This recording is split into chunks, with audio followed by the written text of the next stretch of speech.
امتنانه باللسان ولا بالقلم ونشهد أن لا إله إلا الله ونشهد أن محمدا عبده ورسوله أما بعد فأعوذ بالله من الشيطان الرجيم بسم الله الرحمن الرحيم لقد كان لكم في رسول الله أسوة حسنة وقال النبي صلى الله عليه وسلم أكمل المؤمنين إيمانا أحسنهم خلقا أو كما قال عليه الصلاة والسلام بارك الله لنا ولكم في القرآن العظيم ونفعنا وإياكم بالآيات والذكر الحكيم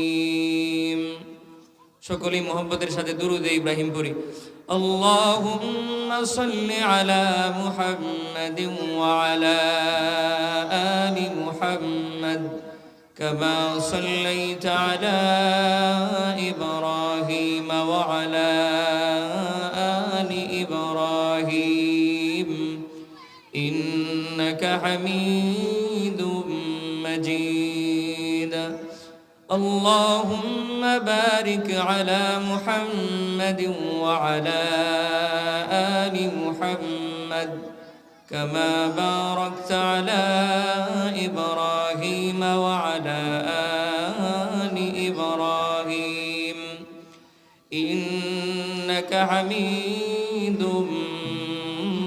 مجيد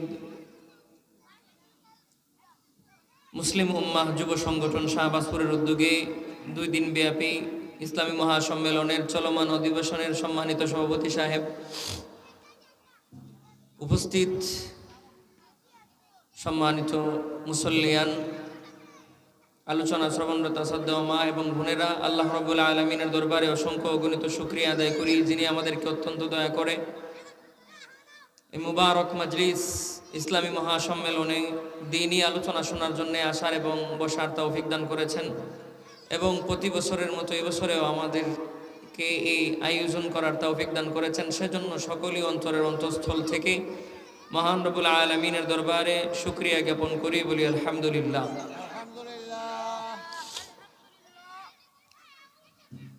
আল্লাহ রাব্বুল আলামিন মানব জাতির হেদায়েতের লক্ষ্যে রোল মডেল হিসাবে মুহাম্মদুর রাসূলুল্লাহ সাল্লাল্লাহু আলাইহি ওয়াসাল্লামকে কোরআন দিয়ে, হেদায়েতের বাণী কোরআনুল কারীম দিয়ে এই পৃথিবীতে পাঠিয়েছেন। রাসূল সাল্লাল্লাহু আলাইহি ওয়াসাল্লাম জাহিলিয়াতের যুগে সত্যের আলো হয়ে এসেছিলেন। কোরআন নিয়ে মানুষকে সঠিক পথের দিশা সিরাত মুস্তাকিম পরিচয় করিয়ে দেওয়ার জন্য আগমন করেছিলেন। তো আমাদের মাঝে কোরআন আছে, রাসূল সাল্লাল্লাহু আলাইহি ওয়াসাল্লামের মুখ নিঃসৃত বাণী আছে। রাসূল সাল্লাল্লাহু আলাইহি ওয়াসাল্লাম তো আমাদের মাঝে নেই। রাসূলের সাহচর্য লাভ করেছেন যে সমস্ত সাহাবায়ে কেরাম, এই সমস্ত সাহাবায়ে কেরামও আমাদের মাঝে নেই। তো এই সাহাবায়ে কেরাম এক একজন এক একটা তারকার মতো আমাদের মাঝে রাসূল সাল্লাল্লাহু আলাইহি ওয়াসাল্লাম রেখে গিয়েছিলেন। তো সাহাবীর পরে তাবেঈ ছিলেন, তাবেঈর পরে তাবেঈ, এভাবে স্তরে স্তরে ধারাবাহিকভাবে উলামায়ে কেরাম নবীর ওয়ারিস হিসাবে নবুয়তের দাওয়াত এখনো মাঠে ময়দানে দিচ্ছেন। সেই দাওয়াতের একটা অংশ হিসাবে মুসলিম উম্মাহ যুব সংগঠন 2 দিন ব্যাপী মাহফিলের আয়োজন করেছে। মাইকের আওয়াজ যতদূর পর্যন্ত যাচ্ছে আপনারা কাল বিলম্ব না করে অতি দ্রুত মাহফিলে চলে আসুন ইনশাআল্লাহ। আমাদের মাঝে বাদেশা উপস্থিত হবেন মুফতি উবাইদুল্লাহ মাদানী সাহেব এবং হযরত মাওলানা শরীফ উদ্দিন আফতাবি সাহেবও আমাদের মাঝে এসে উপস্থিত হবেন ইনশাআল্লাহ। তো আমি বলতেছিলাম মুহাম্মদুর রাসূলুল্লাহ সাল্লাল্লাহু আলাইহি ওয়াসাল্লাম তো আমাদের মাঝে নেই, কিন্তু রাসূল সাল্লাল্লাহু আলাইহি ওয়াসাল্লামের আদর্শ আমাদের মাঝে রেখে গেছেন। সাহাবায়ে কেরামের আদর্শ আমাদের মাঝে এখনো আছে। এখনো ঘরে ঘরে হাদিস পড়া হয়, কোরআন পড়া হয়। কোরআন এবং হাদিস যতদিন পর্যন্ত থাকবে, এই দুনিয়াও আল্লাহ রাব্বুল আলামিন রাখবেন। কোরআন থাকবে না, হাদিস থাকবে না, কোরআনের আমল থাকবে না, হাদিসের আমল থাকবে না, আল্লাহ রাব্বুল আলামিন এই পৃথিবীটাও কেউ আর রাখবেন না। তো রাসূল সাল্লাল্লাহু আলাইহি ওয়াসাল্লাম ছিলেন উত্তম চরিত্রের অধিকারী। আল্লাহ তাআলা চরিত্রের সার্টিফিকেট দিয়ে প্রেরণ করেছেন। ওয়া ইন্নাকা লাআলা খুলুকিন আযীম বলে মহান চরিত্রের অধিকারী বানিয়ে আল্লাহ তাআলা পাঠিয়েছেন মুহাম্মদুর রাসূলুল্লাহ সাল্লাল্লাহু আলাইহি ওয়াসাল্লামকে। সেই সার্টিফিকেট আল্লাহ তাআলা সরাসরি কোরআনুল কারীমে দিয়েছেন। আবার আল্লাহ তাআলা এই আদর্শ গ্রহণ করার জন্যে আল্লাহ তাআলা আরেকটা আয়াতে আমাদেরকে বলছেন যে তোমরা যদি আদর্শ অনুসরণ করতে চাও তাহলে মুহাম্মদুর রাসূলুল্লাহ সাল্লাল্লাহু আলাইহি সাল্লামের আদর্শ অনুসরণ করো। লাকাদ কানা লাকুম ফি রাসূলিল্লাহি উসওয়াতুন হাসানা, তোমাদের জন্য রাসূল করিম সাল্লাল্লাহু আলাইহি ওয়াসাল্লামের মাঝে রয়েছে উত্তম আদর্শ। কিন্তু আমাদের অভ্যাসটা হয়েছে এমন, আমরা এখন নিজে রাসূল সাল্লাল্লাহু আলাইহি ওয়াসাল্লামের আদর্শকে নিজের আদর্শ হিসাবে, মডেল হিসাবে আমরা সামনে রাখতে চাই না। আমাদের আদর্শ হলো আমরা এখন মেসিকে আদর্শ বানাতে চাই, নেইমারকে আদর্শ বানাতে চাই, নায়ক নায়িকা গায়ক গায়িকাকে আমরা আদর্শ বানাই। আর রাসূল সাল্লাল্লাহু আলাইহি ওয়াসাল্লামের আদেশ ছিল যে রাসূল সাল্লাল্লাহু আলাইহি ওয়াসাল্লাম যেই চরিত্রের অধিকারী ছিলেন, সাহাবায়ে কেরাম রাসূল সাল্লাল্লাহু আলাইহি ওয়াসাল্লামকে ফলো করেছেন, সাহাবায়ে কেরামকে তাবেঈরা ফলো করেছেন, তাবেঈকে তাবেঈ ফলো করেছেন। এভাবে একজন আলেমকে একজন আওয়াম ফলো করবে, একজন পাবলিক তার একটা ইমামকে ফলো করবে, আলেমকে ফলো করবে, মুফতি মুহাদ্দিসকে ফলো করবে। কিন্তু আমরা এগুলো বাদ দিয়ে, আলেমকে, কোরআনকে, হাদিসকে বাদ দিয়ে এখন আমরা দুনিয়াবি যারা ভাইরাল রয়েছে, সেলিব্রিটি রয়েছে, তাদেরকে আমরা ফলো করি। এটা হলো আমাদের অভ্যাস। তো ভাইরা আমার, আল্লাহ রাব্বুল আলামিন রোল মডেল হিসাবে আমাদেরকে সত্যের পথ দেখানোর জন্য, সিরাত মুস্তাকিমের দিশা দেওয়ার জন্য রাসূল সাল্লাল্লাহু আলাইহি ওয়াসাল্লামকে আল্লাহ রাব্বুল আলামিন পাঠিয়েছিলেন। এবং রাসূল কোনো রূঢ় স্বভাবের অধিকারী ছিলেন না, কঠোর ভাষী ছিলেন না। নম্র ভাষায় রাসূল সাল্লাল্লাহু আলাইহি ওয়াসাল্লাম কথা বলতেন, নম্র ভাষায় হাঁটতেন, নম্রভাবে রাসূল সাল্লাল্লাহু আলাইহি ওয়াসাল্লাম চলাফেরা করতেন। সব সময় রহমত নিয়ে, দয়া নিয়ে, দয়ার নবী, মায়ার নবী, অন্তরে ছিল দয়া মায়া পরিপূর্ণ। আল্লাহ তাআলা বলছেন, ওয়ামা আরসালনাকা ইল্লা রাহমাতাল লিল আলামিন, আমি প্রেরণ করেছি বিশ্ববাসীর জন্য আপনাকে রহমত স্বরূপ। আপনি রহমতওয়ালা একজন নবী, আপনার মতো রহমদিলওয়ালা পৃথিবীতে আর কেউ নেই। রাসূল সাল্লাল্লাহু আলাইহি ওয়াসাল্লামের দয়া ছিল কত! আল্লাহ রাব্বুল আলামিনের পরে সবচাইতে দয়ালু ছিলেন রাসূল করিম সাল্লাল্লাহু আলাইহি ওয়াসাল্লাম। এই রাসূল সাল্লাল্লাহু আলাইহি সাল্লামের আদর্শকে আমরা আদর্শ না মেনে যদি আমরা দুনিয়াবি সেলিব্রিটির আদর্শকে নিজের আদর্শ বানাই, যদি আমরা যারা ভাইরাল হয়েছে, যারা টিভিতে শো করে, টক শোতে নিজের পোশাক মানুষকে দেখায়, যারা ছবিতে ফিল্মে নিজের চরিত্রকে ফুটিয়ে তুলে, নিজের পোশাককে ফুটিয়ে তুলে, আমরাও নিজের চরিত্রকে তাদের মতো করতে চাই। তাদের কথা, তাদের ভাষা, তাদের ভঙ্গি আমরা অবলোকন করে এগুলো আমরা নিজের মাঝে ফিট করতে চাই।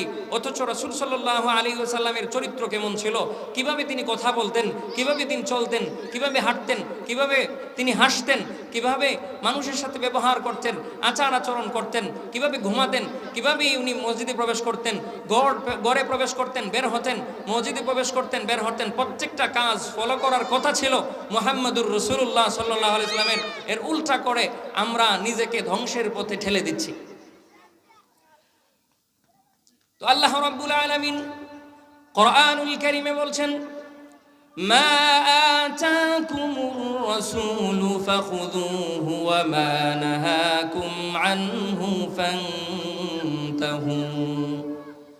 আল্লাহ রাব্বুল আলামিন বলছেন, মুহাম্মদুর রাসূলুল্লাহ সাল্লাল্লাহু আলাইহি ওয়াসাল্লাম তোমাদের মাঝে যা কিছু নিয়েছেন, তোমাদেরকে যা কিছু দিয়েছেন, যা কিছু আল্লাহ রাব্বুল আলামিনের কাছ থেকে নিয়ে এসেছেন, মা আতাকুমুর রাসূল, তোমাদের কাছে যা যেগুলো এনে দিয়েছেন, যেগুলো নিয়ে তিনি আল্লাহর পক্ষ থেকে তোমাদের মাঝে অবতীর্ণ হয়েছেন, মানে হলো কোরআন, মানে হলো রাসূলের সুন্নাহ। এই দুইটা জিনিস তোমাদের মাঝে রাসূল রেখে গেছেন। কোরআন আল্লাহ রাব্বুল আলামিনের পক্ষ থেকে রাসূল সাল্লাল্লাহু আলাইহি ওয়াসাল্লামকে দেওয়া হয়েছে, আর কোরআনের ব্যাখ্যা স্বরূপ রাসূল সাল্লাল্লাহু আলাইহি ওয়াসাল্লাম হাদিস মুখ নিঃসৃত বাণীগুলো সাহাবায়ে কেরামের সামনে উনি বলেছেন, সাহাবায়ে কেরাম এটা বর্ণনা করেছেন। এগুলাকে তোমরা ধরো, যেগুলা রাসূল বলেছেন করো এটা করো, ওয়ামা নাহাকুম আনহু ফান্তাহু, আর যেগুলো তোমাদেরকে করতে নিষেধ করেছেন, যেগুলো থেকে তোমাদেরকে বাধা দিয়েছেন, এগুলা ছাড়ো। কিন্তু আমাদের জন্য আফসোস হলো আমরা আল্লাহ এবং রাসূল যেগুলো করতে বলেছেন এগুলা আমরা করি না, আর যেগুলো বারণ করেছেন এগুলো আমরা করি। আমরা হলাম উল্টা। আমাদেরকে যদি বলেন ডানে যাও আমরা বামে যাই, আর যদি বলেন আমাদেরকে সোজা চলো আমরা পাকা পথে চলি। আমাদেরকে যদি বলা হয় তোমরা এভাবে চলো আমরা ওভাবে চলি, উল্টা চলি। উল্টা চললে বান্দা জান্নাতে যাবে না, তুমি জাহান্নামী হবে। সাহাবায়ে কেরামকে ফলো করো। সাহাবায়ে কেরাম রাসূলের প্রতিচ্ছবি ছিলেন। সাহাবায়ে কেরাম রাসূলকে এমন ভাবে ফলো করেছেন, 100টা ব্যবধান হোক রাসূল সাল্লাল্লাহু আলাইহি সাল্লামের সাহাবায়ে কেরামরা কখনো চান নাই, সব সময় ফলো করেছেন যেন রাসূল সাল্লাল্লাহু আলাইহি ওয়াসাল্লামের মতোই আমার চলাটা হয়। একটা ছাত্র যেমন ভাবে উস্তাদকে ফলো করে, ঠিক এর চাইতে আরো অনেক গুণ বেশি ছিল সাহাবায়ে কেরামের ফলোটা রাসূলের প্রতি। রাসূল সাল্লাল্লাহু আলাইহি ওয়াসাল্লামের ঘুমানো থেকে নিয়ে জাগ্রত হওয়া, রাসূল সাল্লাল্লাহু আলাইহি ওয়াসাল্লামের নামাজ পড়া, রাসূলের হাঁটা চলা সবগুলো শামাইলে তিরমিজি নামক কিতাবে বর্ণনা করা হয়েছে। হাদিসগুলো তালাশ করেন রাসূল সাল্লাল্লাহু আলাইহি ওয়াসাল্লামের চরিত্র কেমন ছিল, রাসূল সাল্লাল্লাহু আলাইহি ওয়াসাল্লামের পুরো জীবনীটা পড়েন, আর রাহিকুল মাখতুম পড়েন। কেমন ছিলেন রাসূল সাল্লাল্লাহু আলাইহি ওয়াসাল্লামের পুরো জীবনী আপনার চোখের সামনে ভাসতে থাকবে। শামাইলে তিরমিজি পড়েন, তাহলে রাসূলের প্রতিচ্ছবি ভাসবে চোখের সামনে। এমন মডেল আর পৃথিবীতে আর আসবে না, এমন মায়ার নবী, দয়ার নবী, এমন একজন মহামানব আর কখনো আসবেন না, আর আসবেন না। হযরত আদম আলাইহিস সালাতু ওয়াস সালাম থেকে নিয়ে মুহাম্মদুর রাসূলুল্লাহ সাল্লাল্লাহু আলাইহি ওয়াসাল্লাম পর্যন্ত 1,00,000 মতান্তরে 2,24,000 পয়গম্বরের মাঝে কোন পয়গম্বর এত এত এত দামি ছিলেন না, এত শ্রেষ্ঠ ছিলেন না। শেষ নবীকে আল্লাহ রাব্বুল আলামিন শ্রেষ্ঠ নবী বানায়া পাঠিয়েছেন, শেষ নবী বানিয়ে আল্লাহ রাব্বুল আলামিন পাঠিয়েছে। কেমন ছিলেন সাহাবায়ে কেরাম? সাহাবায়ে কেরামকে যদি আমরা ফলো করি, সাহাবায়ে কেরামের জীবনী যদি তালাশ করি, রাসূলের জীবনী যদি আপনি তালাশ করেন, দেখবেন রাসূলের চলা ছিল একেবারে সাধারণ চলা। আমাদের সামান্য একটু ক্ষমতা যদি আমাদের মাঝে আসে, আমাদের পার মাটিতে পড়ে না। আমাদের একটু টাকা হয়ে গেছে, সম্পদ হয়ে গেছে, ক্ষমতা হয়ে গেছে, মেম্বার চেয়ারম্যান হয়ে গেছে, এখন আর পাত্তা দেয় না।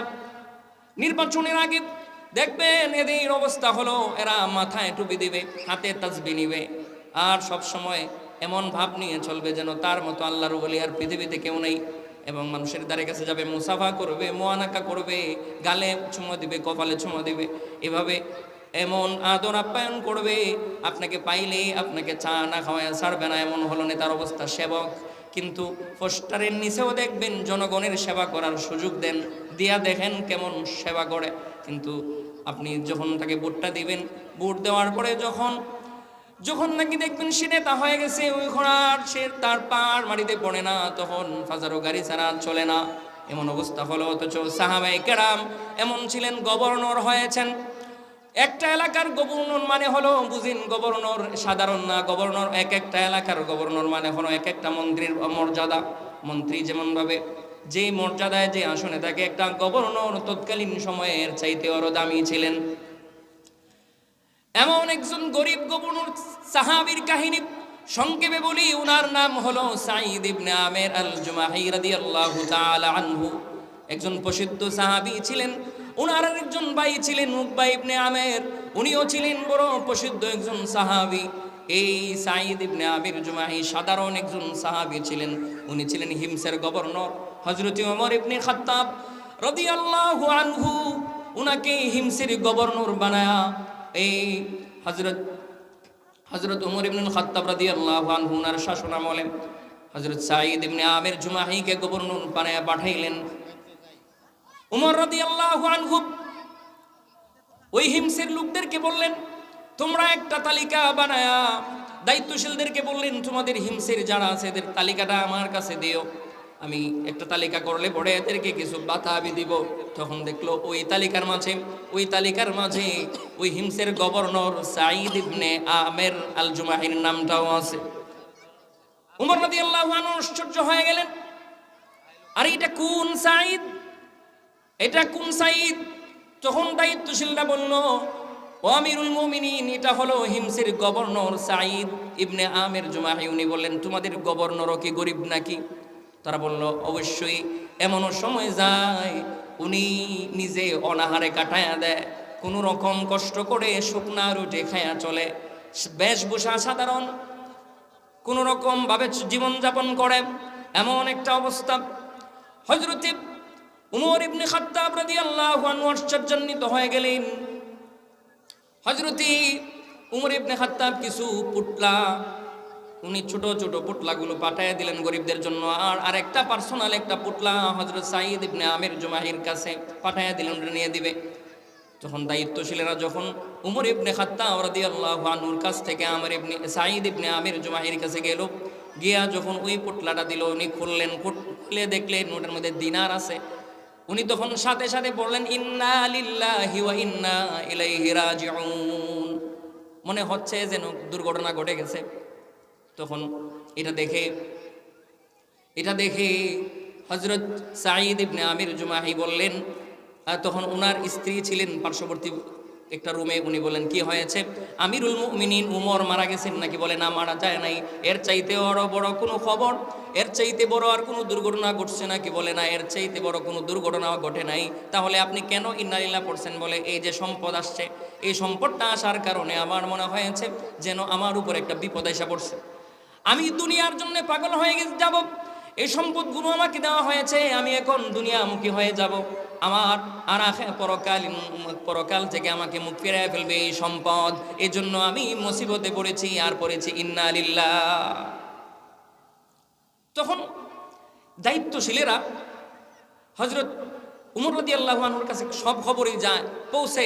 তো উমর রাদিয়াল্লাহু আনহু একবার আসলেন, দেখি তো খবর নেই যে কি অবস্থায় আছে হিমসের লোকেরা। তখন হিমসের লোকদের ব্যাপারে উনি দায়িত্বশীল যারা আছে এদেরকে জিজ্ঞেস করলেন যে, তোমাদের গভর্নর যে আমি বানাইয়া দিলাম এর কেমন, উনি কেমন? তখন তারা কিছু অভিযোগ দিল। উনি বলেন, অভিযোগ আমি সবার সামনে, মানে এই সাঈদ ইবনে আমির জুমাহিও থাকবে, তোমরা সবাই থাকবে, ওই সময় তোমাদের অভিযোগগুলো বলবে আর আমি শুনবো। তো হযরত উমরের ইচ্ছা ছিল যে আমি ওই সময় যাব আর দেখব যে সাঈদ ইবনে আমিরের অবস্থাটা আগের চাইতে পরিবর্তন হয়ে গেছে। কিন্তু না, কোনো পরিবর্তন ওনার জীবনের হয় নাই। মানে উনি যেমন ছিলেন এমনই, আবার উল্টা কিছু অভিযোগ। উনি মনে করছিলেন না, সাঈদ ইবনে আমির খুব ভালো লোক, তার ব্যাপারে অভিযোগ থাকবে না। কিন্তু যেই অভিযোগগুলো দিছে একটার চাইতে আরেকটা মারাত্মক। পরদিন সকালবেলা সবাই যখন একত্রিত হলো, উমর ইবনে খাত্তাব বললেন, তোমরা এখন তোমাদের অভিযোগগুলো বলো। সবার পক্ষ থেকে একজন অভিযোগগুলো বলল, আমিরুল মুমিনিন ওমর, আমাদেরকে আপনি একজন গভর্নর দিয়েছেন, উনি সাঈদ ইবনে আমির জুমাহি। উনার মারাত্মক কিছু অভিযোগ আছে। এর মধ্যে একটা অভিযোগ হলো, আমরা যখনই উনার কাছে আসি দিনের বেলায় কোনো সমস্যা নেই, দিনের বেলা উনি আমাদের অভিযোগগুলো শুনে, কিন্তু রাত্রের বেলা আমাদের অভিযোগ শুনে না। কিন্তু আপনি বানিয়ে দিয়েছেন 24 ঘন্টা আমাদের অভিযোগগুলো শুনবে। কিন্তু আফসোস হলো, উনি দিনের বেলা শুনলেও রাত্রের বেলা আর উনি শুনে না। হযরত উমর রাদিয়াল্লাহু আনহু বললেন, সাঈদ ইবনে আমর, দাঁড়াও, বলো তুমি ওই অভিযোগের কথা, তুমি জবাবটা কি দিবে? সাঈদ ইবনে আমর বললেন, ও আমিরুল মুমিনিন, শুনেন, আমার বলার ইচ্ছা ছিল না, কিন্তু আপনার কথায় আমি এখন বলতে হচ্ছে। আসলে দিনের বেলা আমি জনগণের জন্য সারা দিনটাই ব্যয় করে দেই, কিন্তু রাত্রের বেলা পুরাটা সময় আমি আমার মাওলার জন্য আমি কাটায় দেই। পুরা রাত্রি ইবাদতে কাটায় দিই। রাত্রের বেলা কোনো মানুষের কোনো অভিযোগ শোনার আমার টাইম নাই। আমি আমার মাওলার জন্য সারা রাত্র বরাদ্দ করে দিয়েছি। এবার বলেন তোমাদের পরবর্তী অভিযোগটা বলো। সবার পক্ষ থেকে একজন বলল, হুজুর আমিরুল মুমিনিন উমর শুনেন, এই যে আমাদের গভর্নর আপনি বানিয়ে দিলেন, গভর্নর আমাদের দিনের বেলা যখন বের হয় তিনি তারা সকালবেলা বের হওয়ার কথা, ভোরে বের হওয়ার কথা, কিন্তু উনি দেখা যায় প্রতিদিনই বেলা হওয়ার পরে বের হয়, কারণটা কি? তখন উমর বললেন, এই সাইদ তুমি তোমার দ্বিতীয় অভিযোগের জবাবটা দিয়ে দাও। তখন সাইদ ইবনে আমির জুমাহি বললেন, আমিরুল মুমিনিন দ্বিতীয় অভিযোগটা হলো, আপনি জানেন আমার কোনো সেবক নাই, আমাদের মন্ত্রী মিনিস্টারের কোনো দেখবেন তারা যখন রাস্তা দিয়ে চলে তাদের দেখবেন কোনো প্রহরীর অভাব নাই, পিছনেও গাড়ি সামনেও গাড়ি, কিন্তু একজন গভর্নর উনি বলেন আমার ঘরে কোনো সেবক নাই, সেবিকা নাই, আমার কোনো নিজের খেদমত করার জন্য কেউ নাই, আমি নিজেই এগুলা খামির তৈরি করি, নিজেই আটা বানাই, রুটি বানাই, নিজেই সব কিছু করে খাওয়া দাওয়া করে বের হতে হতে একটু লেট হয়ে যায়। এরপরে তাদেরকে হযরত উমর ইবনে খাত্তাব রাদিয়াল্লাহু আনহু বললেন, তোমাদের পরবর্তী অভিযোগটা বলো। তখন তারা বলে যে সাঈদ ইবনে আমির জুমাহি, ওনার ব্যাপারে আমাদের পরবর্তী অভিযোগটা হলো, উনি দেখা যায় উনি সব সময় এমনভাবে চলে, আমাদেরকে অ্যাভয়েড করে চলে সব সময়। আমির ইবনে সাঈদ ইবনে আমির জুমাহি রাদিয়াল্লাহু আনহু উনি ওনার ব্যাপারে শেষ অভিযোগটা হলো, উমর ইবনে খাত্তাব বললেন তোমাদের অভিযোগটা তোমরা বলো। তারা বলে সাঈদ ইবনে আমির জুমাহি উনি দেখা যায় 30 দিনের মধ্যে 29 দিন আমাদের অভিযোগগুলো শুনে, আর একদিন দিনের বেলা উনি বাইর হয় না। দিনের বেলা একটা দিন আছে, দিনের বেলা উনি ঘর থেকে বের হয় না, সকাল থেকে সন্ধ্যা পর্যন্ত ওনাকে দেখা যায় না। রাত্রে তো আমরা কোনোদিন পাই না, দিনের বেলা 29 দিন পাইলেও একদিন পাই না। তখন সবার এই অভিযোগটা বড় গুরুতর। বললেন, কেন সাঈদ তুমি এই অভিযোগের জবাব দাও। সাঈদ ইবনে আমির জুমাহি বললেন, আমিরুল মুমিনিন আমার শেষ অভিযোগটার ব্যাপারে আমার কথা হলো, আপনি জানেন আমার কাপড়, আপনি হয়তো জানেন না আমার কাপড় মাত্র একটাই মাত্র আমার কাপড়। চিন্তা করেন, একজন গভর্নর কাপড় হলো মাত্র একটা, আর আমাদের দেশের গভর্নর মন্ত্রী মিনিস্টার কি পরিমাণ কাপড় যে আছে হিসাব নাই। যতটা কনফারেন্স হবে, যতটা সভা সমাবেশ করবে, ততটা কোট, ততটা টাই, ততটা জুতা, ততটা প্যান্ট, এভাবে থাকবে, এক এক কালারের থাকবে, সেট মেলানো। কিন্তু রাসূলের সাহাবী উমর ইবনে খাত্তাব রাদিয়াল্লাহু আনহুর সময়ের এই গভর্নরের অবস্থাটা হলো, উনি বলেন আপনি হয়তো জানেন না আমার কাপড় হলো মাত্র একটা কাপড় সারা মাস 29 দিন আমি ব্যবহার করি, আর একদিনে আমি কাপড়টা ধুইয়া আমি শুকাই, এটা ধুইতে শুকাইতে আমি এরপরে এটা ঘরের মধ্যে আমি বসে থাকি, এটা যখন বিকেলবেলা শুকায় তখন আমি এটা গায়ে দিয়ে বের হই, সারাদিন আর কোনো ধরনের আমি কোনো কিছু করতে পারি না। হযরত উমর রাদিয়াল্লাহু আনহুর চোখ বেয়ে বেয়ে পানি পড়ে। উত্তরগুলো শুনে হযরত উমর ইবনে খাত্তাব রাদিয়াল্লাহু আনহু একেবারে হতভম্ব হয়ে গেলেন। কি এমন অবস্থা! উনি শুকরিয়া আদায় করলেন, আল্লাহ আমার শাসনামলে এমন একজন তাকওয়াওয়ালা, এমন একজন গরিব গভর্নর, এমন একজন যোগ্য গভর্নর আপনি দিয়েছেন, আপনার কাছে হাজার শুকরিয়া। এ বলে তিনি শুকরিয়া আদায় করলেন। আর উনি বললেন, হিমসের মানুষেরা বড় সৌভাগ্যবান, এই হিমসের জনগণের বড় সৌভাগ্য, তারা তাদের অঞ্চলের জন্য এমন একজন তাকওয়াওয়ালা সাহাবী তারা পেয়েছে, এমন একজন তাকওয়াওয়ালা একজন গভর্নর তারা পেয়েছে। কেমন ছিলেন সাহাবী, আর আমরা কেমন? আদর্শ যদি দেখতে হয় তাহলে তাদেরকে দেখেন। আমাদের অবস্থাটা হলো,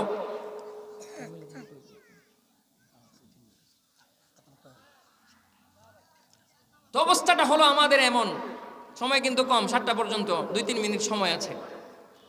তো রাসূল সাল্লাল্লাহু আলাইহি ওয়াসাল্লামের যে আদর্শ আমাদের সারাটা জীবনে প্রতিফলিত করতে হবে।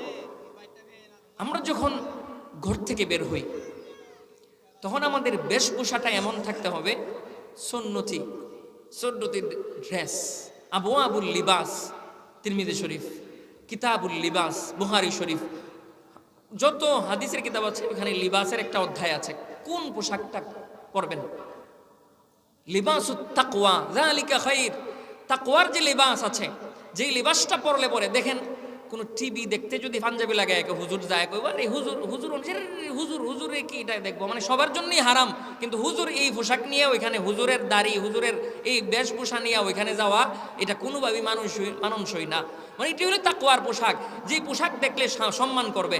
আমার মাঝে যদি প্যান্ট থাকে, একটা গেঞ্জি থাকে, আমাকে সম্মান করবে না, কিন্তু এই লেবাস থাকার কারণে, রাসূলের সুন্নাত চেহারায় থাকার কারণে, রাসূলের সুন্নাত পোশাক নিজের গায়ে থাকার কারণে সবাই সম্মান করে। যাই হোক, সময় সংক্ষিপ্ততার কারণে আলোচনার একটা অংশ করতে পারলাম না। আল্লাহ রাব্বুল আলামিন আমাদেরকে রাসূলের সুন্নাত অনুযায়ী জীবন গড়ার তৌফিক দান করুন। সকলে বলে আমিন। ওয়া আখিরু দাওয়ানা আলহামদুলিল্লাহি রাব্বিল আলামিন।